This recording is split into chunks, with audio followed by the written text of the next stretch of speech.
တရားမှုကြီးကပေါ်ခါလုံးမပေါ်တော့ငါမစားဘူးဟိုနေမအဲ့မ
မောင်းတော့ဒီလိုတနေ့ကြံခါလာ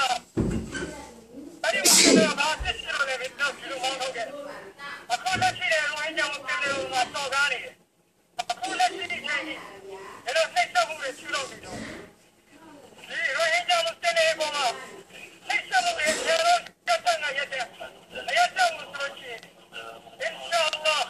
အရာကောစကားဒီလည်းနေတယ်တက်ပြီးအလ္လာဟ်ဝါဘာ